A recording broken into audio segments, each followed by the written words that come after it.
Hey, this is Doug from Firstech. Today we're here to talk about the Drone X2MAX. Drone X2MAX is our most powerful GPS tracker, making it the ultimate solution for fleet and personal applications. Today, we're going to do a complete unboxing of the X2MAX, along with an installation, activation, and an app demo. So let's dive in. Let's unbox this X2MAX and see what's inside. The first thing you're going to find is the drone module itself. Inside this drone module, in addition to having the tracking features, you also have backup battery to allow you to track if power is disconnected, as well as sensors. There's a shock, tilt, and glass break sensor that can all be adjusted through the app once the device is installed and configured. On top of the device, you'll see a sticker that's meant to go in the driver's side door jamb. This keeps the serial number easily accessible once the device is installed and hidden under the dash. The other thing you're going to find in this tray is a cable. This cable is meant to be used for a data-to-data installation if you're using a remote start brain or an alarm brain. This plugs directly from the drone into the controller. Lastly, you will find a key tag. This key tag has a barcode as well as the serial number of the device to allow you to register the device once the installation and activation is complete. A few other things you're going to find in the box are some other harnesses. The first one I've pulled out here is the hardwire harness. This allows you to hardwire the device if you're not doing a data-to-data installation and you want to use the device for tracking only. The last harness in the box is our OBD2 adapter. This allows for a fully plug-and-play installation, so you can just plug the device into the OBD2 in the vehicle and plug in the other end of the cable to the drone itself. Makes it really quick and easy. A couple other things in the box are a quick start card and a wiring schematic. So this runs you through the activation and setup process, as well as the wiring information on the device if you choose to hardwire. And lastly, but not least, are a couple of zip ties. This allows you to secure the installation once the device is actually installed in the vehicle. So that about does it for the unboxing. Let's get right into the vehicle and do the install. Today we're going to do the install utilizing our OBD2 connector. All you need to do is plug this into the OBD2 in the vehicle, which will be located on the driver's side under the dash. It's easily visible in all of newer vehicles, so you can get right to it and plug this OBD2 connector in. And this is actually a pass-through, so it allows for connection to the OBD2, so it doesn't interfere with any connections for future use in the vehicle when utilizing the OBD2 for diagnostics. So I'm going to go ahead and do that now.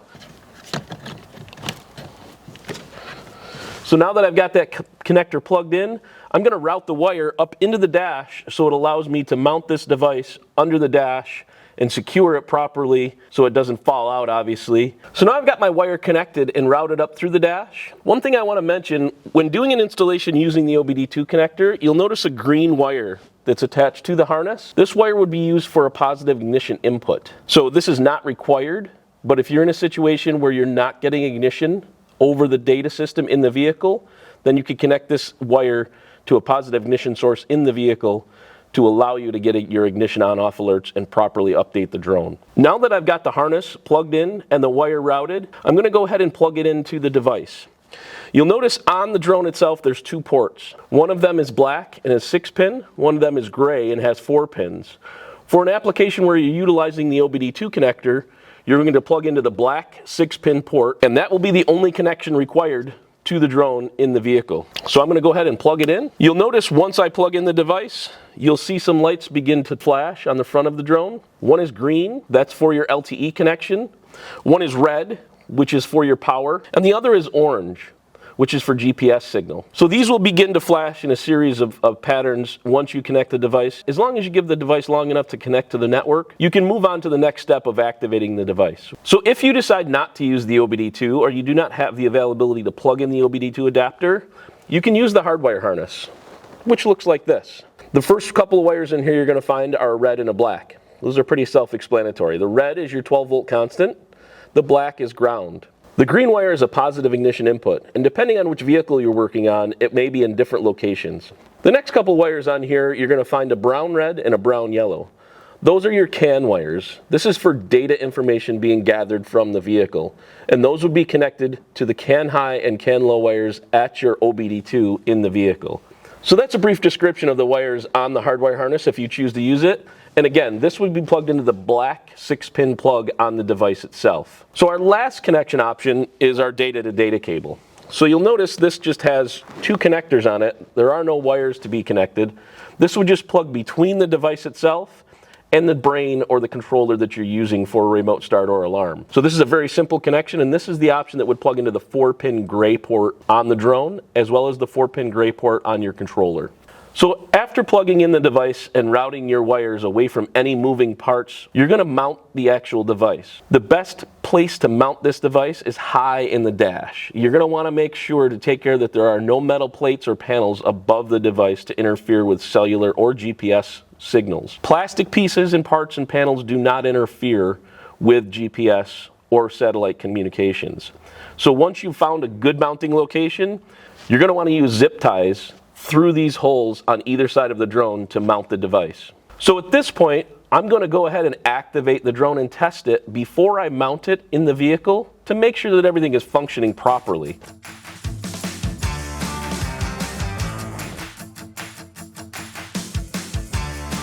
So at this point in the installation, you're going to go ahead and activate your device.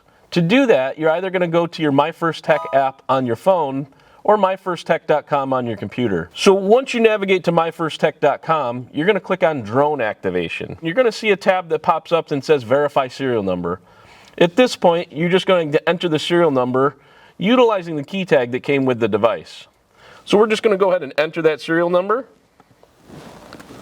and then we're going to click on Verify. The next page is going to give you a few options. You're going to click on New Device. Once you click on New Device, you'll see a number of tabs pop up, and you're going to want to follow through these tabs one at a time. You're going to go ahead and click on Next, where it says Power On. At that point, it's going to say Verify Connection.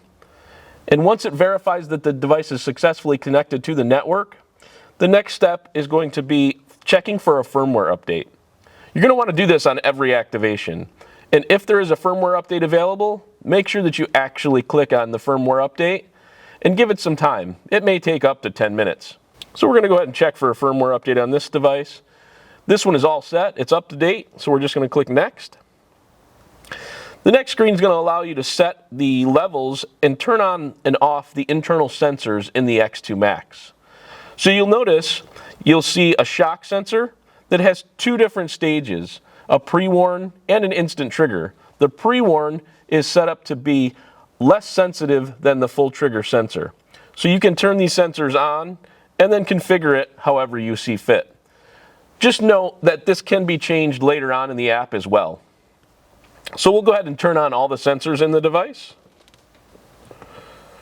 Once you've done that, you'll just click Save. Once you've saved that successfully, you're going to move to the next part of the activation, which is the testing screen. Once you've tested the device, then you can complete the activation. But let's go ahead and send a couple of test commands to confirm that this device is in fact on the network. So I'm just going to go ahead and send an ARM command. And we notice that we saw a green check mark there. That tells us that we successfully sent and received the command at the device itself. So we'll go ahead and send a disarm command. It does require that you send 2 commands to allow you to complete the activation.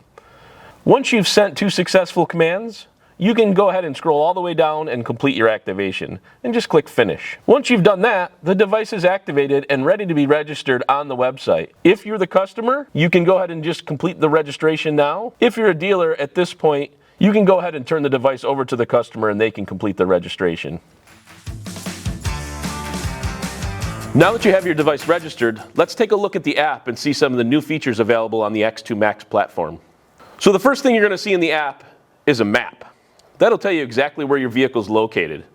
The vehicle engine status is represented by a green arrow if the engine is on, or gray square if the engine is off. You will also see the address displayed at the bottom of the map.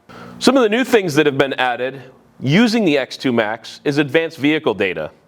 Things such as odometer, fuel level, tire pressure, and diagnostic codes. This will allow you to monitor the health of your vehicles. For more information on what features are covered for your vehicle, visit DroneMobile.com to see the full list. Whether your customers need advanced GPS tracking for business or personal applications, Drone X2MAX is the go-to upgrade for nearly any vehicle. Thanks for watching, and don't forget to subscribe for more DroneMobile content. And if you're looking for more information on the X2 Max, visit our website at DroneMobile.com.